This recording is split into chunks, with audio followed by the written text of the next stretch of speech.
Welcome to Saturday Morning Talk Show, Spilling the Tea to Juliet G.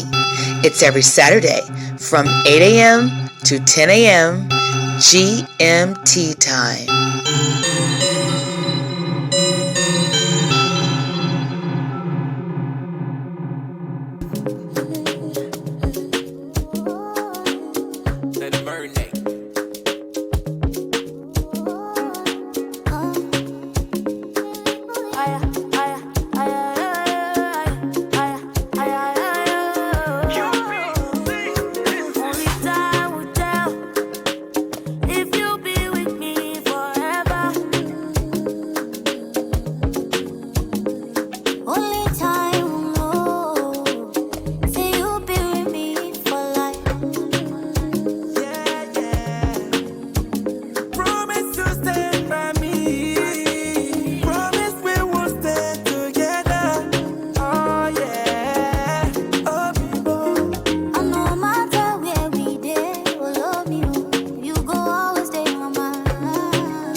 Morning, everyone. Rise and smile. It's another super Saturday weekend. Let's start your way the right way. And thank you for choosing Supreme. And for those of you that are just tuning in for the first time, welcome. We are Supreme FM to the rest of the world. No matter what part of the world you are tuning in from, north, south, east or west. For the next couple of hours, it's your host, Juliet G, where I converse with real people and get them to spill that tea. And that's a T with a double E, and talk their truth. Before I proceed any further, I'd like to thank my guest last week, Mr. Lee Townsend, for bringing us community information that we don't get to hear on mainstream media. Lee will be back at the end of this month. Now, today is week 22 of the Coinage Cruise Savings Plan. There are 4 ways you can save. You can save forwards, and this week you're putting in £22, making a grand saving total so far of £253. Or you can save backwards, and you can put £31, making a saving of £913 in your savings tin. Or you can save monthly, and at some point this month, the month of June, you can put away £114.83, making a total of £689.02. Or lastly, you can save weekly an even amount of £26.50 every week, and you can make a total of £583 so far. So however you choose to save, the end result will still be the same. So by the 30th of December 2023, we will have a grand saving total of £1,378. A small drop makes a mighty ocean. So let's get saving and make a difference to your savings. I'd like to thank all the people that messaged me to thank me for getting them the free tickets to the Afro Hair and Beauty show last weekend. I hope you had a good time and glad you enjoyed it. And to those of you that snoozed, well, you know what happened? You lose. Also, congratulations to Chantel Bailey for winning the pair of tickets to go to see Rush, A Jamaican Journey at Hackney Empire on the 23rd of June. Yes, 23rd of June this month, courtesy of Zgambo-1st. Now, if you have a pair of tickets that you'd like to give away for any event, or a meal for 2 that you'd like to give away, or clothing line that you'd like to promote, just DM me like Zgambo-1st did, and I'll make a competition of it. So don't forget to get your tickets for Supreme FM's 20th year of broadcasting event, as tickets are going really, really fast. As they say, you snooze, you lose. So don't hear about it, be about it. On the 25th, on Saturday the 15th of July, which is being held at Bojangles in Chingford. And on that note,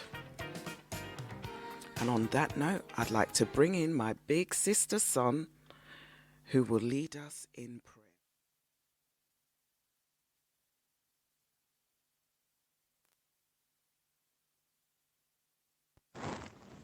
Dear Lord God, as we come together again today to listen in to Spilling the Tea to Juliet G, thank you for your word that shows us how great a friend you are to us and how we can be good friends to others as well. So as we listen in to the guests today and the things that are going to be shared, let us remember to take them as a friend, to hear what's being said in a friendly way, to open our minds to what's being said and open our hearts to what's being said. Let it be, dear Lord God, that today is a day where we rejoice in your name. We rejoice in all the things that you do for us, whether we believe or we don't believe. Let it be, dear Lord God, that we are continue to be blessed. Blessed by my friend Juliet G as we listen in to Spilling the Tea.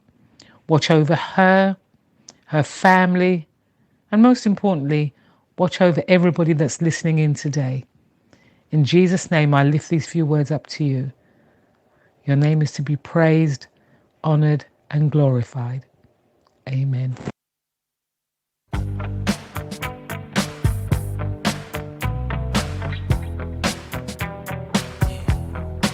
This right here, tell me what goes out to everyone that has lost someone that they truly love.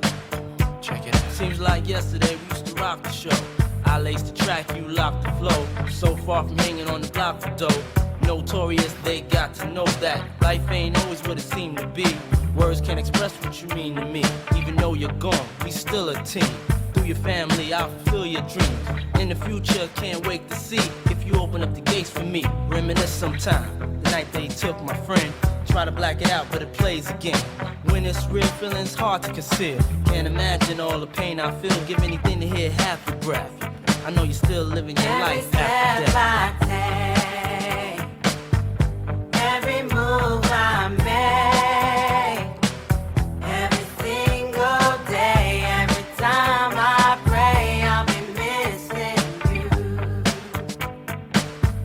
Thinking of the day when you went away. What a life to take, what a bond to break. I'll be missing you. It's kinda hard with you not around. Know you in heaven smiling down, watching us while we pray for you. Every day we pray for you, till the day we meet again. In my heart is where I keep you, friend. Memories give me the strength I need to proceed, strength I need to believe. My thoughts big, I just can't define. Wish I could turn back the hands of time. Us in the six, shop for new clothes and kicks. You and me taking flicks, making hits, stages they receive you on. Still can't believe you're gone. Give anything to hear half your breath. I know you're still living your Every life after step death. I take, every move I make, every single day, every time I pray, I'll be missing you. Thinking of the day when you went away. What a life to take, what a bond to break. I'll be missing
so fast.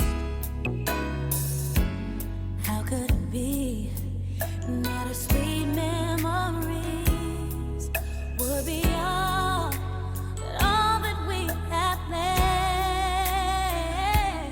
And now that you're gone, every day I go on, but life's just not the same. I'm so empty inside, and my tears I can't hide. But I'll try to face the pain, though I'm missing you. I'll find a way to get through. Living without you, 'cause you were my sister, my strength, and my bond. Only God may know why. Still, I will get back. There were so many things that we could have shared. If time was on our side. Ooh, yeah. Now that you're gone, I can still feel you near. So I'll smile with every tear I cry. Though I'm missing you, I'll find a way to go through. Living without you, 'cause you were my sister, my strength and my pride. Only God may know why. Still, I will get back. Sweet, well, the closest to fair, yeah. But I'll wait for the day when I'll see you again. See you again.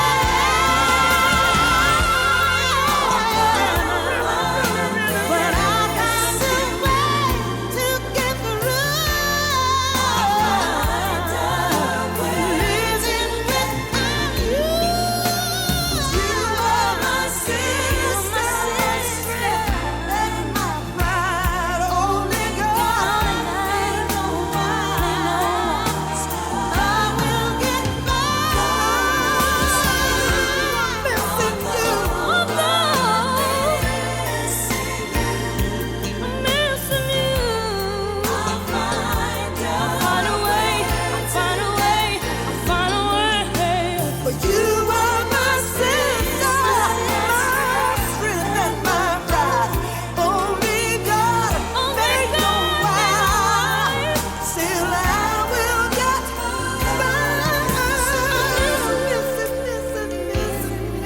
Missing you. Oh, yes, I am. I'm missing you.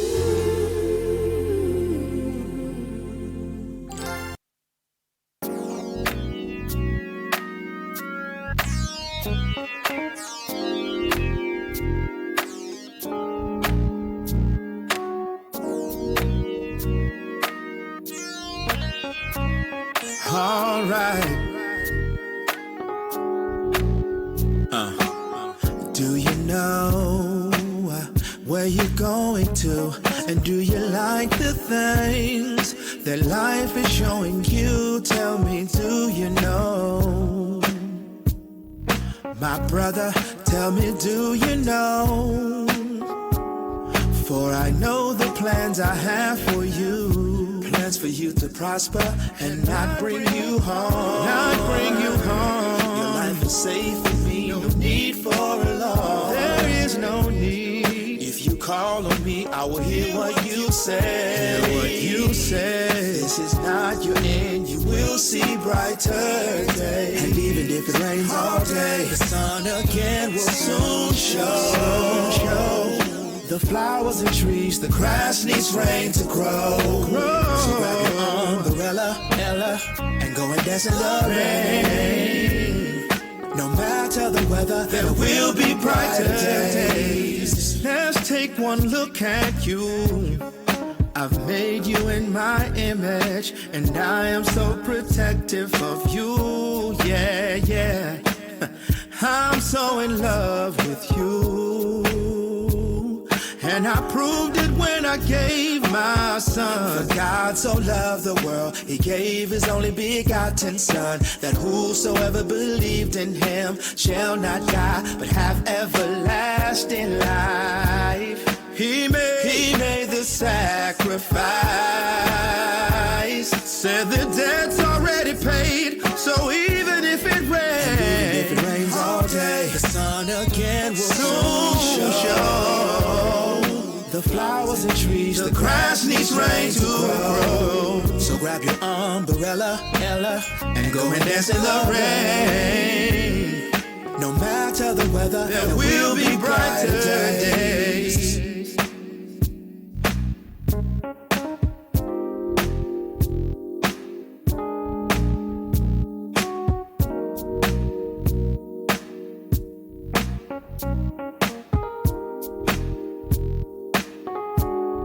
So even if it rains all day, the sun again will soon show. The flowers and trees, the grass needs rain to grow. So grab your umbrella, Ella, and go and dance in the rain.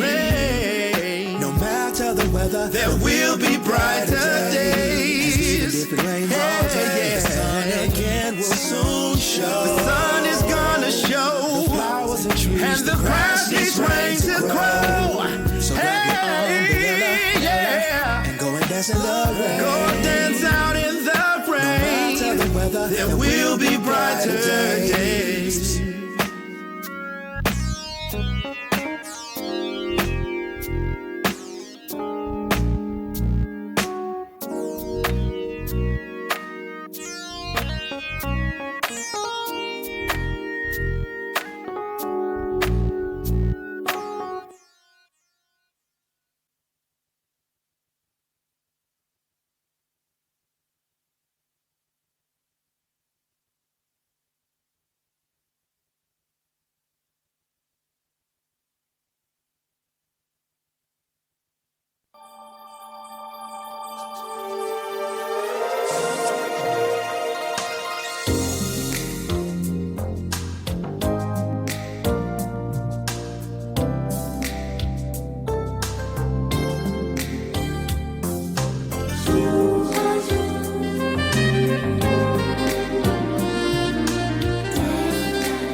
Welcome back to Spilling That Tea to Juliet G on supremefmlive.ning.com.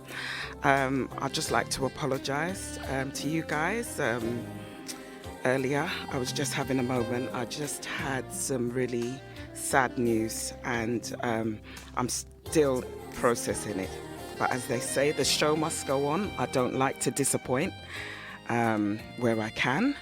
So without further ado, I'd like to bring on my guest, RAF Sgt Pascal Zgambo, the first Malawian in the Royal Air Force and the first military officer to receive a BLAC Awards, and he is going to be sharing his experience of being in the forces, recruitment, and the Bright Light Awards ceremony.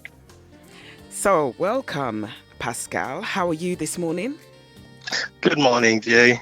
I'm very well this morning. Sorry to hear about your sad news. Yes. Just, anyway, I don't want to start because I'll start crying. So let's just move on, Okay. So, how are you this morning anyway? It's another good sunny Saturday morning, raring to go again, as you do. Hey. So, Pascal, you were born and you grew up in Malawi. That's correct. What was life like in Malawi? So we're going back to about 40 years ago. Just to give you a bit of a background of Malawi. Malawi is one of the smallest and also rated as one of the poorest nations on earth. So going through the educational system, I kept on telling myself, do you know what? Life can't always be this, but one day I would like to make it and be able to tell a story. So with that, just to cut a long story short, I left Malawi when I was 18 years old. Okay. That's when I came to London. Okay. And so when you came to the UK, what happened? So when I came to the UK, I actually came here for university education. So I was living in the East London in Dagenham. Okay. And so I enrolled at University of East London. That's where I went to do my university. So I was at the Stratford campus for about a year. Mm-hmm. Then I went to the Docklands campus for a couple of years. And that's when I finished a BA I did in Third World politics with a bias in economics. Okay. So, Pascal, why did you join the RAF and not the Army or the Navy? A story I like to tell, and I've told it a few times before. Well, you're going to tell it to us again. Absolutely. So I left university. I picked up a few jobs. I think I worked for the London Greater Council, working as a housing assistant. I loved the job, but it wasn't that demanding. It didn't give me what I wanted out of the job. There weren't much excitement. So you like excitement?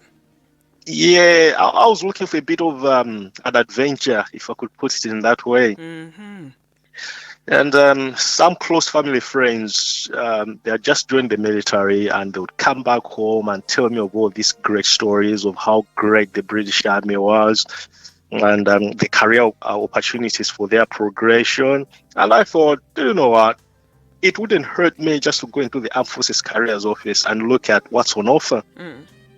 So I remember in mid-2006, I went to the Armed Forces Careers Office in London. I got chatting to the recruiters in there. But what struck me was there were 3 desks. So you had the senior service, the Royal Navy. Right in front of me was the Army. Okay. And furthest to my right was the Air Force. Mm-hmm. And I started posing my own questions. I said, so what's the difference between the 3? Yeah. And they gave me the breakdown, and I said, hang on a minute. So from all the brochures I'm looking at for the Air Force, I don't see a familiar face like mine. So I meant I can't see enough black people or people of color. Yeah. And I said, is there a reason why? He said, no. But our showstopper is normally that you need to have been in this country for a minimum of 5 years before applying. Yeah. And that sort of puts people off. And I said, oh, all right. And I looked at the joining criteria, and I actually found out, you know what, I qualify for this. Mm-hmm. But at the same time, the Army were saying, come join us. And the Navy were the same, come join us. And I said, I'm going to go away, look at what's on offer from the 3 services, and I'll go back. I'll come back to you. And I went home. I think I spent about a couple of weeks. I looked at all the career opportunities, but for some reason, the Air Force just stood out for me. And also, I almost had like an agenda to say, not many BEM personnel, as we used to call them then. I said, I'm going to join this service and try to break that glass ceiling, maybe. And that was it. So I applied for a job, and they said, you've met all the criteria. I went through the whole application process, and I was successful. And later on in 2006, I joined the Air Force. Okay. So you've now joined the Royal Air Force. You must have had the opportunity to go to many countries. What countries have you been stationed in? Away from the United Kingdom, I wouldn't say I've been stationed to, but I've visited quite a lot of countries to do work, and I've got a few standout ones. Cyprus, Germany, and the Falklands. I actually spent a couple of tours in the Falklands. First, I went there for 5 months. Then I went back there again for 4 months. But most of the jobs that I've done in the Air Force, I've been back here in the United Kingdom. Spent a bit of time in Peterborough, in Cambridgeshire. Spent a lot of time in Winchester, in Hampshire. My recent job was down in Buckinghamshire at the training camp. Then I'm now in London doing recruitment for London and the Southeast. Remind me how long you've been with the RAF? Oh, just a short time, just over 16 years. That's a short time? Yeah. Really? It feels like a short time. Looking back at when I joined, what I wanted to accomplish, time has just flown like that. Yeah. And why have you stayed so long with them? So for me, when I first joined the Air Force, your minimum contract was 9 years. That's changed now. We've gone to 12 years. But when I first joined up, and I thought, I'm going to give it my best shot, see where it takes me. After 9 years, I'm going to call it quits and move on, go do other things with my life. I got to the 9-year point, and that was my first promotion to a corporal. And I thought, hang on a minute, let's look at the young Pascal 9 years ago when they were joining up and how much I am valued now by the service, and also looking at the benefits in the service. Because by the 9-year point, I had already completed a postgraduate diploma in education, and I was just embarking on a Bachelor's of Arts in education. And these opportunities were given to me by the Air Force, or paid for as well, so I didn't have to put a hand in my pocket to pay for my education. And I thought, this is great for continuous professional development. Do I want to stop now, or can I give it a few more years? So I extended my contract to 12, then to 15. Now I've actually signed up for a full military career, which is 22 years. Okay. But I try to compare to what the civilian life would have given me, or what it's given my friends and my family, and where it's taken me. But the jobs that I've done, and as I always say to people, I highly feel that I'm valued by the service, and some of the opportunities that it's given me, they're just completely out of this world. Okay. So, Pascal, where there is highs, there's always lows. Tell us about your lows. I haven't got that many lows. Well, share whatever you've got. I would say lows. Obviously, being in a military environment, you'll be required to go away up to, let's put maybe 6 months. And within that, I've missed out on families, weddings, births, that sort of a thing, but I can't help it. And I was also chatting to another community radio not so long ago. They said, being the first ever Malawian in the service, how do you feel? At times, I thought I had to justify my career progression. Yeah. Why is that individual there? Why is that individual doing that job? But I want to just realize, do you know what? I'm actually good at what I do, based on the feedback that my bosses and my peers will give me. And 17 years later, or near 17 years later, I've just accepted that not everybody's going to be happy about your achievements sometimes, but I've never let that define me or sort of get me on a low mood. So I would say maybe, if I were to put something on a scale of having some lows, that would be the two things. Having to go away and sometimes having to justify your achievements and your progression. Pascal, you chose catering with the Yes. RAF. Why did you choose catering? So 63 different trades in the Air Force. Mm-hmm. Okay. And what happens with the Air Force is when you apply for a job, they'll sometimes say these are the only jobs that are available, or you can wait a bit longer to choose another trade. But this was one of the open trades when I was applying, and when I looked at it, it was the career development and where it was going to take me, and having to use not just skills I was going to learn in the job, but what we call transferable skills. So looking forward to when I leave the service, where can I go and do? And I'm quite good with food. So, what's your favorite meal and why? Do you have a signature dish?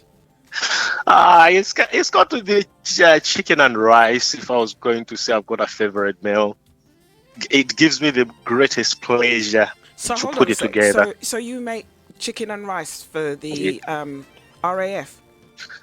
I did back in the day as part of training. You was the only black person there. I wouldn't say I was the only black person, but I would say I was possibly the only African person when I was joining up. And they ate that and they were happy with that? Oh, obviously, yes. Okay. And I think I joined up at the right time. This is where the Air Force was trying to drive its diversity when it came to recruitment. Okay. So they sort of, we've stumbled upon some passionate person who's actually going to shine within the service. Pascal, why do you enjoy cooking for the force?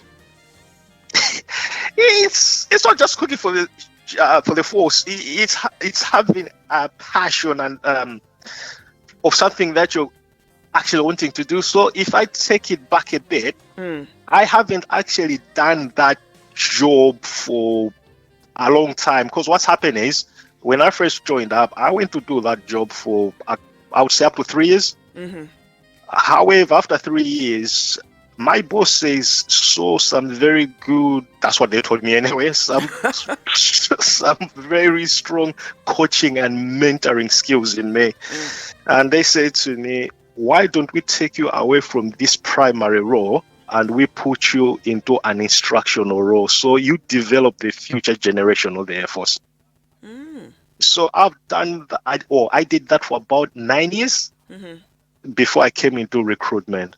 So taking that aside, yes, you're a caterer by trade. This is what we are employing you to do. But the Air Force gone, hang on a minute, I think we are missing out on a trick here.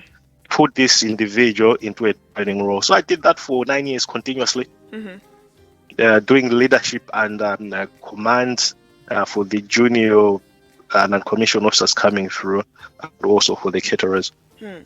Have you cooked and served any royals?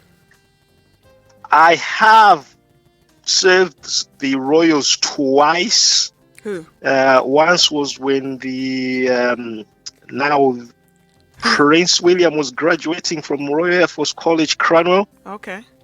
And also there was a garden party for the late Majesty the Queen. What did you cook for them? I didn't do the cooking. However, I was front of the house, and I was the face of the catering department for that day. Okay. So sitting people down, making sure the food is placed in front of them. So I was like the maitre d' for the function. Tell us what a typical day is for you in the RAF base. Were you based in the RAF base? I've been, yes. So I've what was went that that. like? It's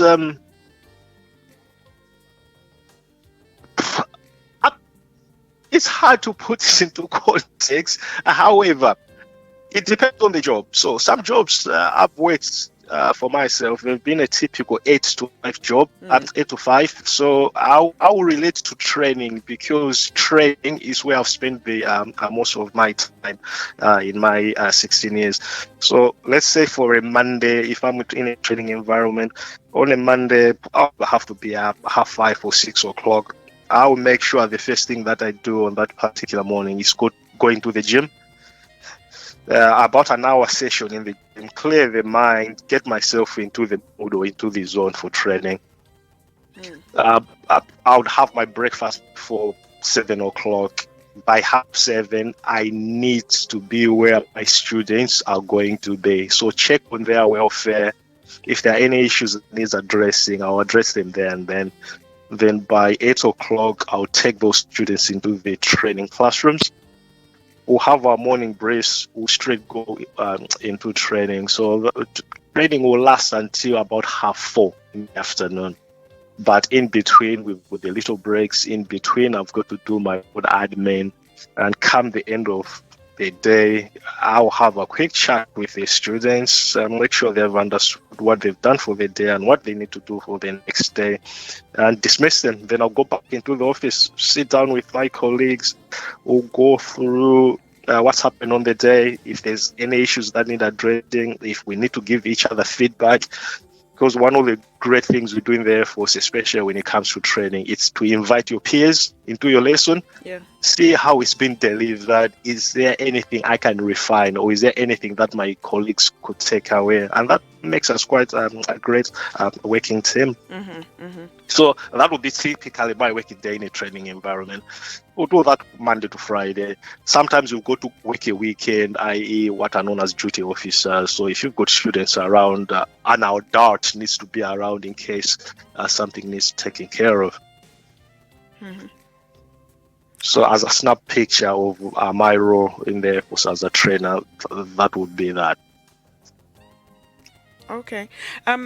Just really quickly, questions just come in. Have you been to any wars and served the troops? And what was that like for you? And did you fear for your life? Yeah, I wouldn't. So I've been fortunate enough. I haven't been front-facing, if that makes sense. What's front-facing? What's that? So being right at the front of the action. Oh, okay. But I've helped people that have deployed. So I've been as close as I could get, maybe to what you might term as a war zone. Did I fear for my life? I would say no. Why? Because the training that we get in the service, to me, is the best service you could ever get. But also, it does prepare you if things were not to go according to plans. So, to answer your question, did I fear for my life? Not really, because I knew I was in a good place, and also having the trust of my peers and my senior leadership team or my line managers to say that if things went wrong, maybe they would do right by me. What war did you go to? As I said, I've never been, but I've supported some conflicts around the world. Okay. Yes. Pascal, yes. I want to ask you, right, how did you get involved with the BLAC Awards, right? And that the BLAC Awards is the Bright Light Awards ceremony. Yes. So, the Air Force has got what are known as specialist engagement teams. So we've got one for each region, from Scotland all the way down south here in England. So one of my friends set up a partnership with BLAC, and they dropped me a message. They said, have you ever heard about this organization? And we are going back to pre-COVID time. So I said, no, this is the first time I'm hearing about it. Then he broke it down for me and he said, we do this when it comes to community engagement. And they said, have a look at their website. If you're happy with what they do, can you give us a lending hand in making the RF's presence felt in the local community to do with BLAC? And I thought, yeah, you know me, I've always got spare time, and let's do it. Unfortunately, the first BLAC Awards that was scheduled for that year got hit by COVID, so it went virtual. I weren't able to actually meet the team then. Yeah, that's the one that I should have gone to. Okay, you should have gone to the one last year, because you missed out if you didn't. Well, the circumstances, I wasn't able to, but yeah, 2020, I was nominated. All right. Brilliant. Good to hear. Pascal, we're coming up to a community break here. So when we Okay. come back, I want you to tell us a bit more about your involvement with the BLAC Awards, okay? Okay, we'll do that. Okay, thank you.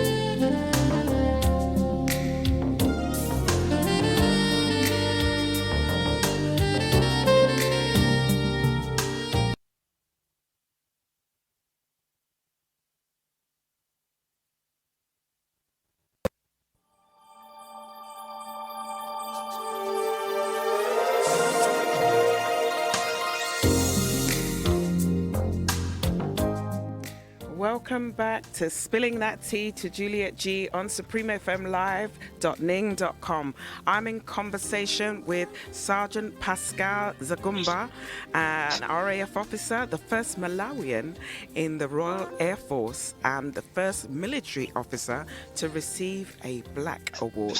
Now, Pascal, before we went to break, you were telling us about your involvement with the BLAC Awards, and that's the Bright Lights Awards ceremony. So, can you tell us some more? So you was telling us about your involvement. Yes. So this colleague that introduced me to the BLAC organization, they left the service about 2 years ago, so they were coming to their end of their time in the armed forces. Okay.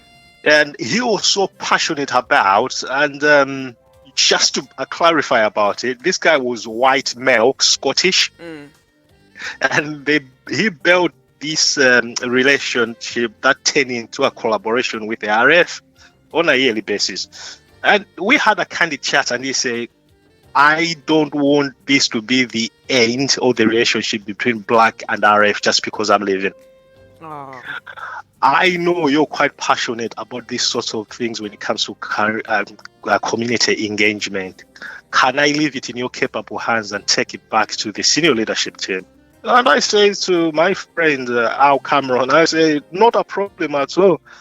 I'll make sure that your legacy is still felt now that you've left the service.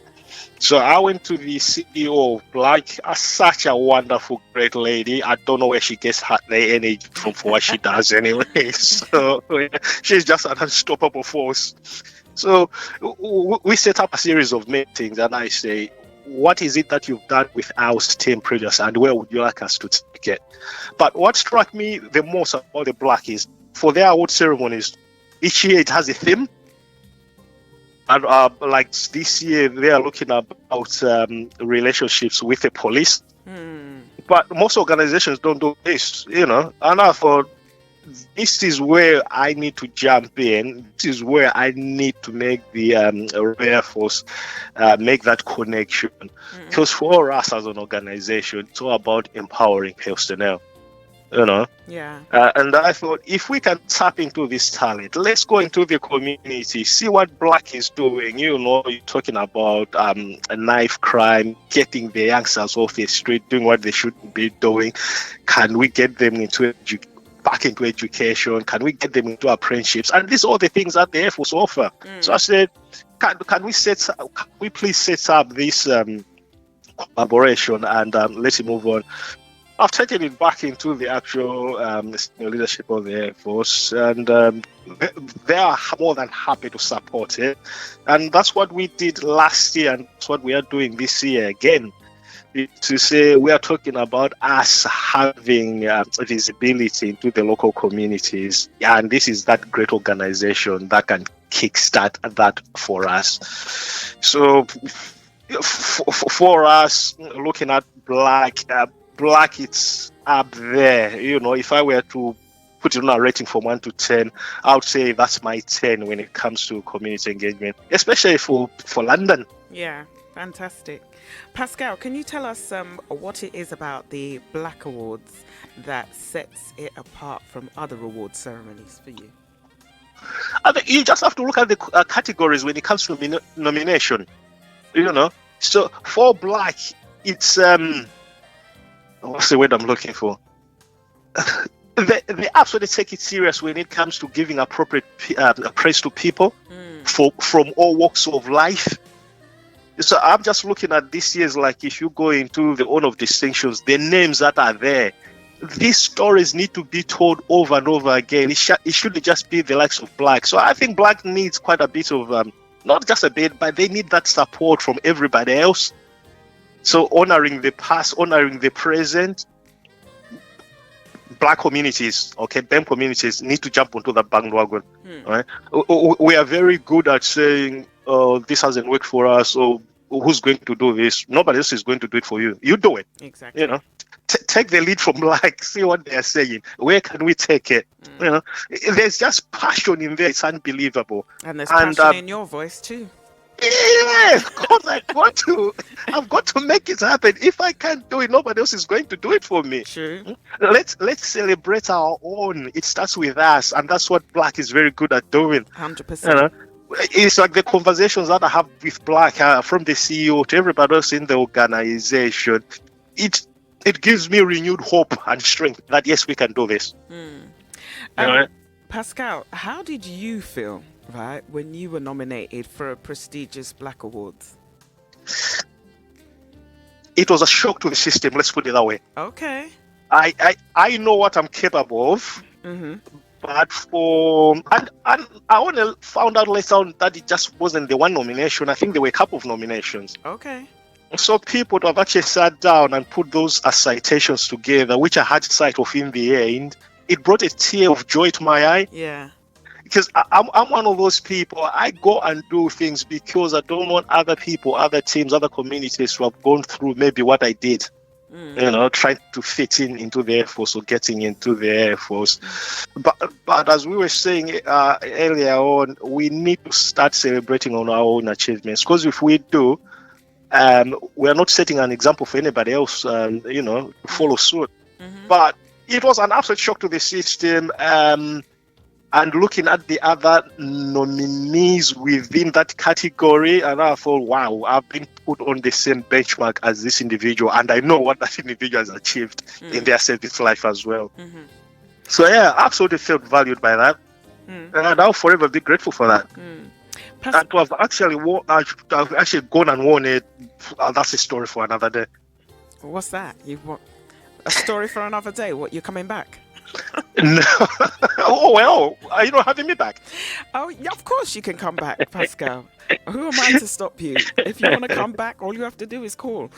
Pascal, being the first Malawian in the RAF and the first military officer to receive a BLAC Awards, can you describe how it felt to hear your name being called out, that you are an actual winner? So I think that night last year. Did you have your speech? Did you have your speech ready? No, that's what I'm about to say. So I learned one great lesson on that night. Yes, I knew I'd been nominated. Sat with my colleagues on a table. They read out the 3 nominees, and it never ever dawned upon me that I was going to be the winner. I was thinking one or the other two, because I personally know them, and I thought they must have just done enough to edge it to be a winner, and I thought they were going to be neck to neck. Then my name got called up. I don't remember getting up from my chair and walking to the stage. What, you flew there? What was going through my mind was like, okay, I'm messed up here. I should have had at least something written. I still spoke a few words, and all I could remember was the audience clapping their hands. So, well, but it was unreal for me, and I've been nominated for awards previously. I've never won an actual award, and that was my first actual award that I've ever won when I've been in the military from an external organization. So, yeah, up to this very day, and I've been speaking to a few people to say, if you ever know you've been nominated for something, make sure you prepare. At least just prepare. So, as you didn't prepare, Yeah. what do you wish you had said that you didn't say on the night? Having self-belief in your own abilities, in all that you do. Okay. And again, I keep on going back to celebrate our achievements. All right. There was so much that I would have wanted to say that night, to say life is a journey, your career is going to be a journey, but just letting people go away with one or two takeaway points to say, hang on a minute, look at this 17-year-old boy that came from Malawi, not with much to their name. They've come in, they've changed a lot of things. Now the Air Force looks up to them to develop the next generation. The Air Force is more than happy to let them loose to engage with external agencies, especially the them communities, just to show them what's on offer and how we can work together. And that's something that I think I missed out on the night to have said to the audience. Can you tell us what your role is? What the role the RAF play as partners of the BLAC? So the RAF as an organization, okay, one of the things is recruitment. Recruitment, the chief of their staff always sets a target for females and BAME for each recruiting year. However, the Air Force cannot do that on their own or on our own. That's why we tend to reach out to organizations like BLAC and setting up and forming this partnership to say, can you shine a light on us so that we can take it to the communities? The Air Force is not just about being a part of the armed forces. We also offer the following. So we can come into the communities, set up this partnership. As we are setting out this partnership, it's also about selling our products. And our biggest ones at the moment is the apprenticeships. Because we say the Air Force, there's a job for everybody in the Air Force.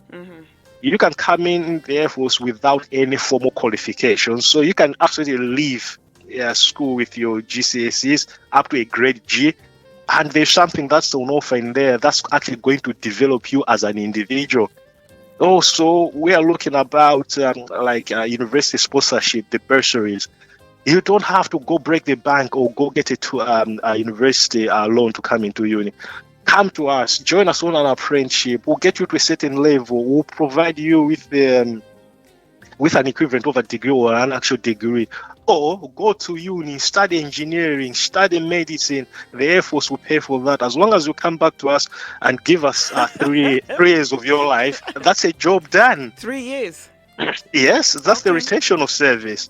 And we rely on organizations like the BLAC to say, get us into the community, get us into all these events and all the good work that we do.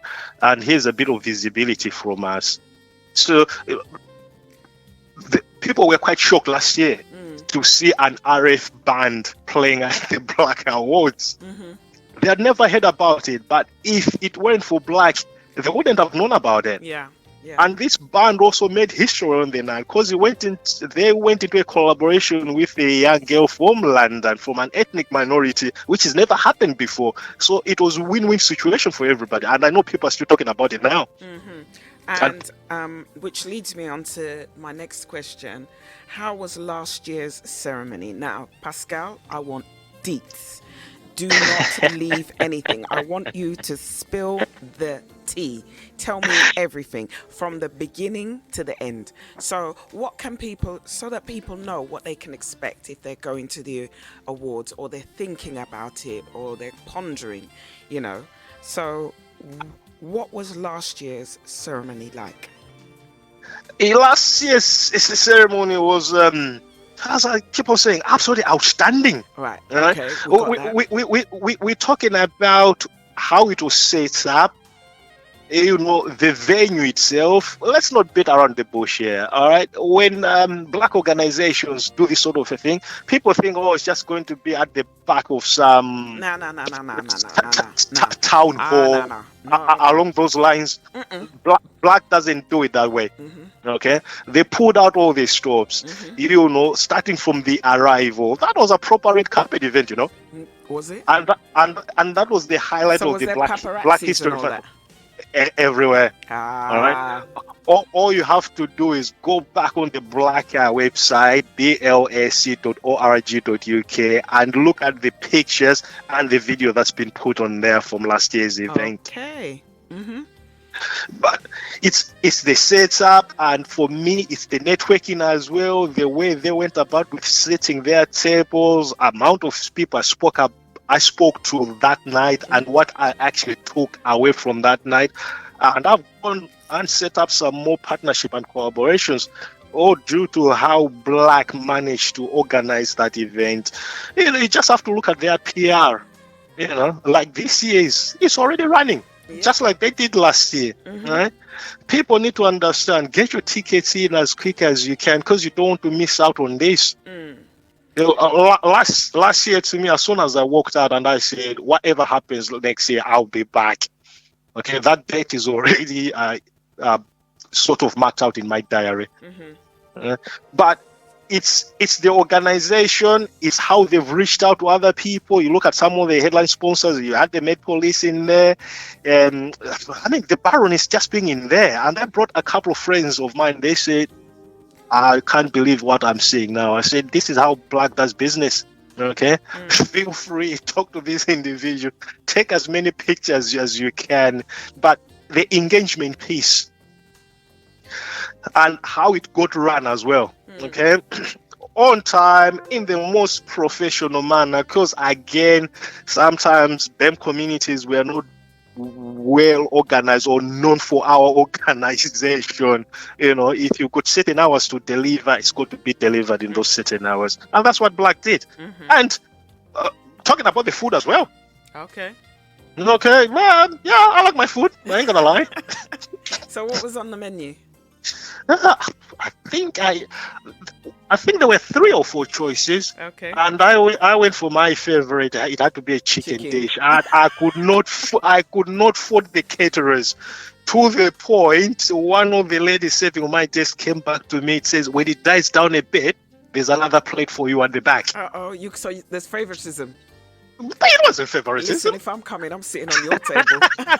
I was just appreciating the food. I'm going to sit on your table because you're more than welcome. No. But it's not just that. Post-event as well. Right? Seeking feedback where they can maybe improve or where they can take it next year. Just following it up on how it went. So you couldn't fault them. And for Black History Month, especially in the Air Force as well, we try to attend as many as we can to the many invites that we went to. Me and my boss walked away and we said, what do you think? And I said, what do you think? And he said to me, do you know what? If we were to rate the business we've done with all these organizations, BLAC is going to be number 1. You say you can't fault them for their organization, their communication and the execution on the day as well. And I mean, bringing in the RF Squadroneers band, that was an absolute masterstroke. And I think a few more organizations out there should be envious, maybe, or trying to do something similar. And I know a few other people have reached out to me to say, oh, can we also do this? I'm like, yeah, the more the merrier. but I don't want to take it away from BLAC. They were the pioneers for this. Yeah. Indeed. Pascal, how did the attendees react to the RAF on the night? Men in uniform and all that. What was the reception like? Many of them were quite astounded, because the question was, what is the RAF doing here? And we started explaining, how we try to breach the Air Force or the armed forces into our communities, and to see those many non-white faces, and especially to see females. I had people coming up to me, so, oh, you've got this many females in the Air Force. Oh, from a BEM background. And looking at the diverse trades that the people do as well, that sort of took him back. We had engineers there, you had medical personnel in there, human resource specialists in there. I mean, our boss came out there. Our boss is, officer commanding 70 Squadron up at RF Prize, and also, first person of color to have done that. So there was a lot to take away, and I know it changed the perception of the armed forces in that local community that particular day. That's fantastic. Now, Pascal, where is this year's event being held, and can you tell the listeners what to expect? Can I say it now? I thought it was a bit of a secret. No, you can tell. You can.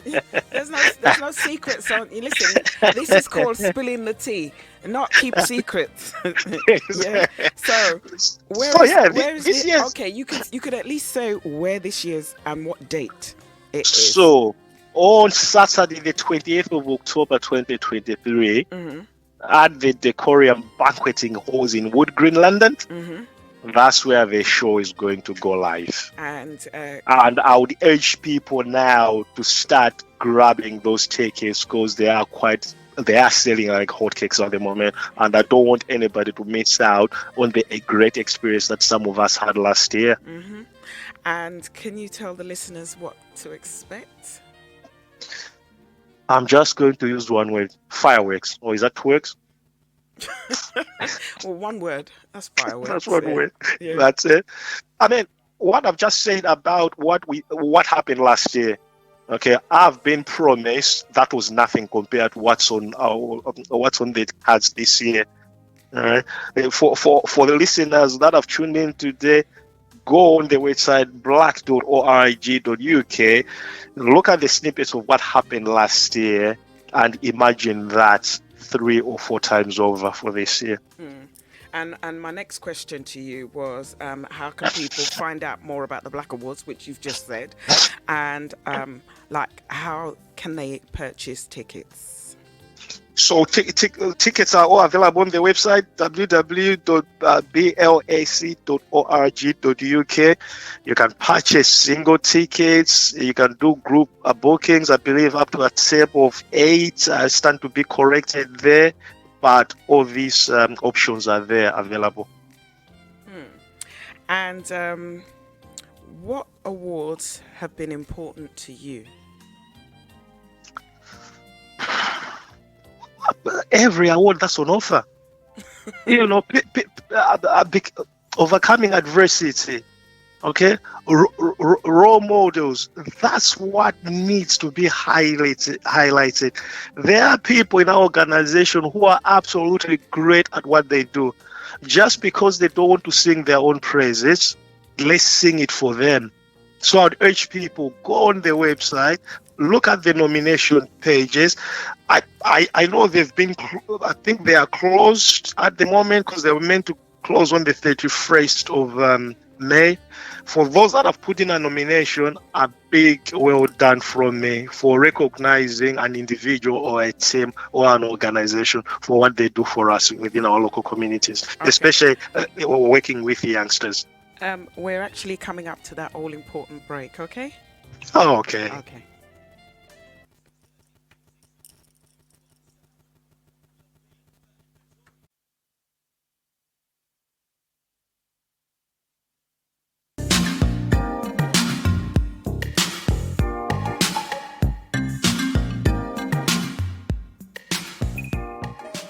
Welcome.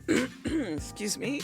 Welcome back to the last segment of the show, Spilling the Tea to Juliet G on supremefmlive.ning.com. I am in conversation with Sgt Pascal Zgambo, who is an RAF officer, the first Malawian in the Royal Air Force, and the first military officer to receive a BLAC Awards. And he has been sharing his experiences in the force, recruitment, and the Bright Light Awards ceremony, which is coming up on the 27th of October this year. Now, Pascal, this is the last segment of the show, so we don't have much time left before the show ends. Before we went to break, I know you can hear me. Yes. Hold on a sec. We're having a little technical issue. Just bear with me.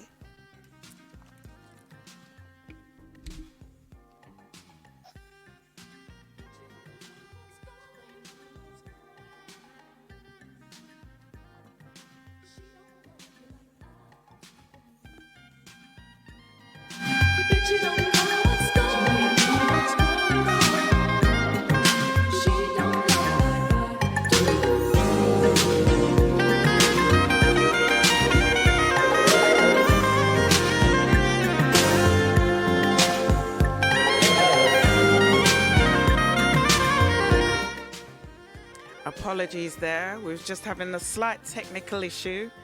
That's what happens with modern technology. So, as I was saying, this is the last segment of the show, so we don't have much time left. Pascal, before we Hello. went to break, you was telling us what awards that have been important to you. Yes. So, can you just share that again, please, for those that didn't hear? Yes, so I was talking about those working with the youth and those overcoming adversity. They tend to be, for me, the outstanding awards on the night. And looking at last year's winners and the citations that were written about them, not that many people recover from what they went through. So let's give our people, those organizations, the appropriate praise. Help them get back on their feet. Hopefully, that's a success story for somebody else to pick up on and to move on with in life. Excellent. And can you just reiterate what your involvement is with the recruitment and the opportunities the RAF have for people if they're thinking of joining? Like, what age group are they looking at? Or is there a specific age group that they're targeting? Yes, so as I sort of alluded on at the beginning, as an equal excuse me, as an equal opportunity employer, the Air Force will encourage people from many diverse backgrounds to join us. So in the Air Force, when it comes to entry requirements academically, you can join the Air Force with absolutely no GCSE grades. So we're meaning as low as a G grade all the way to a master's degree, depending on the field, which then starts incorporating the age. So most of the jobs that you can come and do in the Air Force, when it especially comes to the non-commissioned officer roles, you can join as young as 16. You can actually start your application at the age of 15 years and 9 months. Why? Because we can look at the predicted GCSE grades and start your application there. Okay. But most of the officer roles, we are looking at the age of 17 and a half as a minimum entry, and some will stipulate you need to be 21 for legal reasons. If you're going to be a legal officer in the Air Force, legal age to practice law is 24, and that's what we'll go for. But from the age of 16 for regular jobs, all the way to the age of 47, as long as you've attested before the 48th birthday, then you're good to go. Right. However, some of the trades, this is where we can legally discriminate against age. So like for pilots need to be 17 and a half to 23. Why is that? Because they have to fit into the cockpit? No, not exactly. So it's got to do with the time invested in training and also the finances that go with a pilot. So a pilot can take up to 7 years to be fully competent to fly in the Air Force. So if we are going to get somebody in at the age of 40 and add on 7 years of training, that's a 47-year-old, and they'll be leaving service at the age of 56. So have we invested our money wisely there? The answer is going to be no. So we want them as young as they can come in, so they are doing that full contract of 22 years.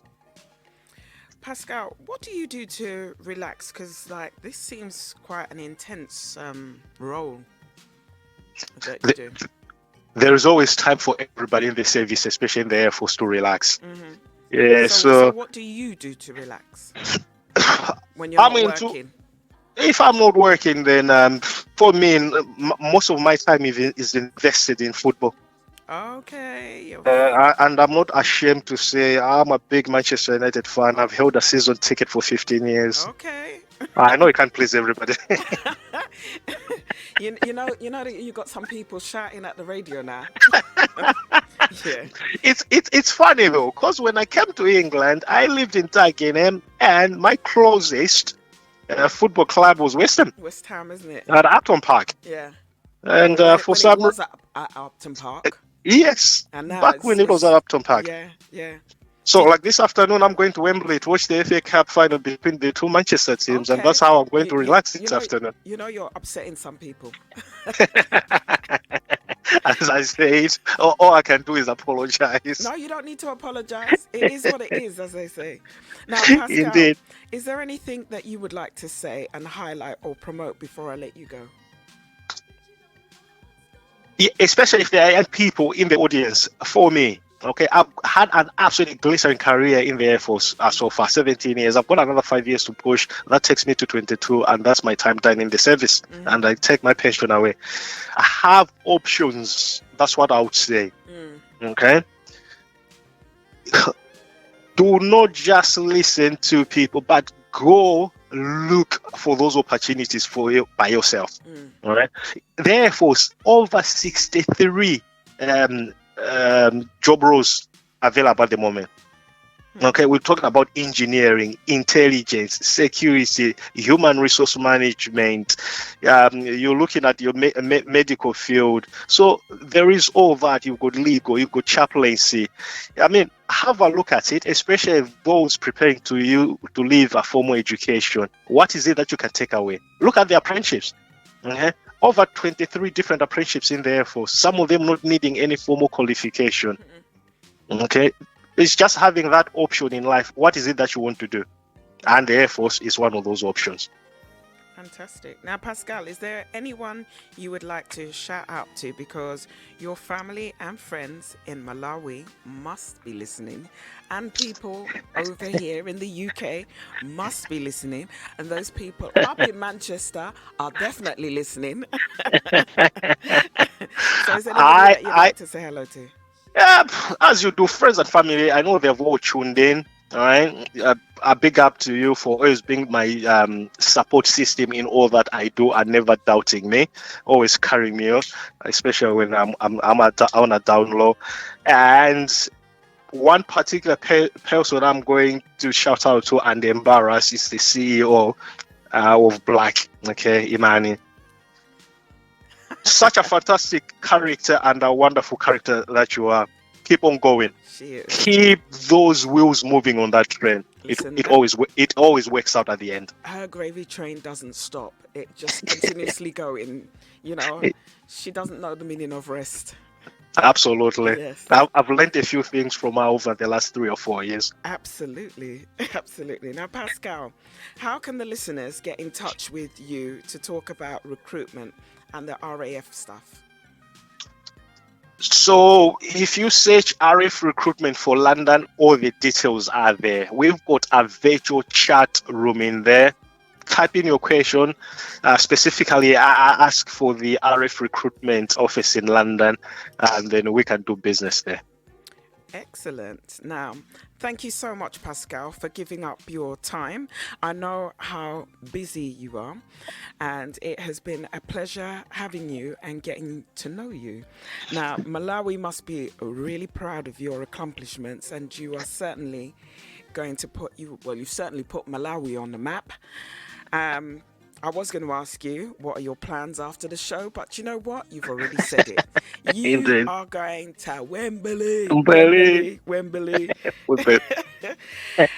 And on that note, you have a wonderful time at Wembley. Thanks, you, Jay, for having me this morning and giving me this opportunity to talk about what we do in the Air Force and also what the BLAC organization get up to. So thank you very much for that. And you also have a great day. Thank you. And yeah, no doubt we will talk. Thank you. Okay, take care. Bye. Bye-bye. On that note, ladies and gentlemen, keep it supreme with your host, Juliet G. Next week, I will be in conversation with... That's me being very organized. Who will I be in conversation with? Yes. I will be in conversation with some of the cast of Rush... Jamaican Journey. Yeah, I was trying to say it off memory that that is going to be at the Hackney Empire, and I'll also be talking to Yolanda, Leah, and Kwame. So that's next week, and like I say each and every week, you don't want to miss this. So set your alarm clocks from now. Coming up next, we have Martin J till 12 noon, and from 12 noon to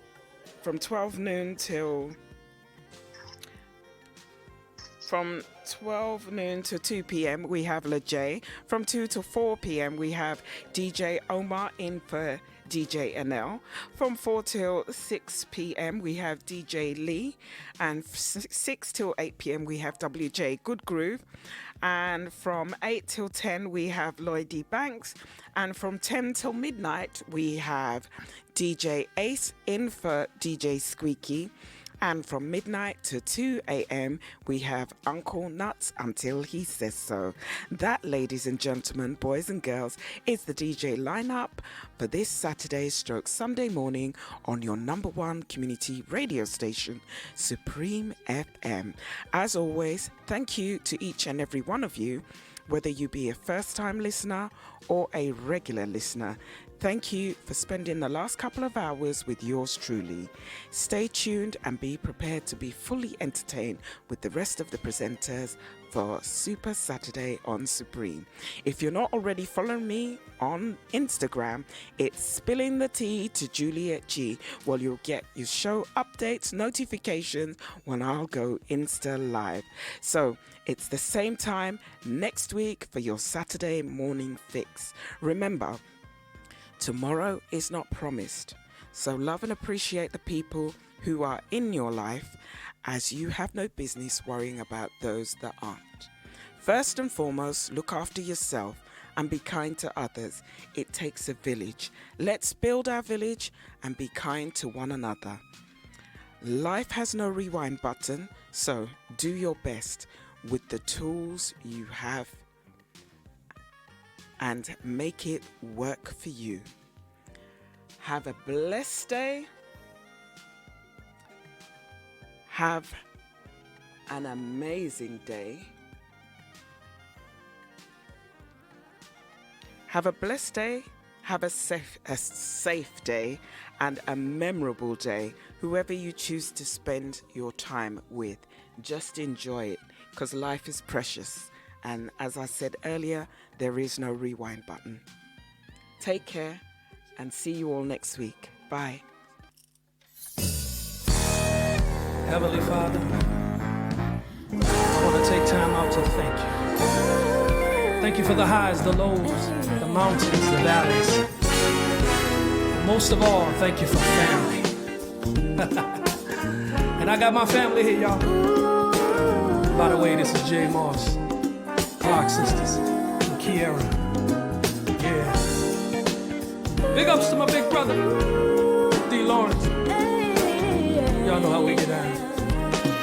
Yeah. Thank you. You are my sunshine. Come on, ladies, real sweet, real sweet, real sweet. You brighten up my life. And I know I don't get it right all the time. I know that I'm not right sometimes, But when I needed y'all, y'all were there. oh, I need you so. You're something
how you feel? I just wanna thank you. Yeah, yeah, yeah, yeah, yeah, yeah, yeah, yeah. I just wanna thank you. Yeah, yeah. You made it this way. Made it this way. Oh, thank you for making it this way.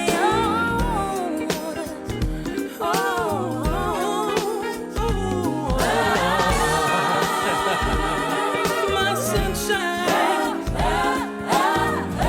Rain fell, you brighten up the day.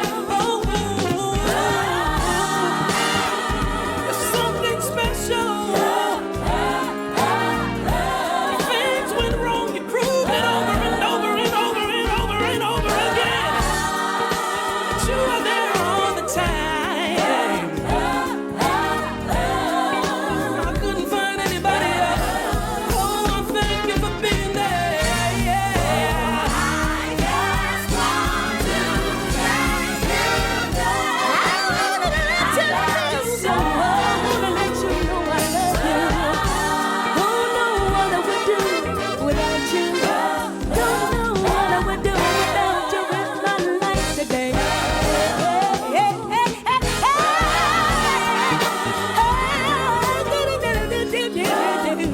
Y'all my peoples. I love you forever and a day. Thank you for wrapping your arms around me.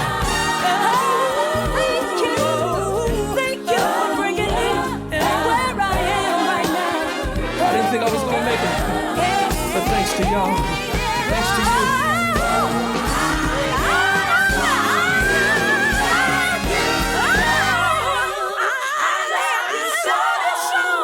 Yeah.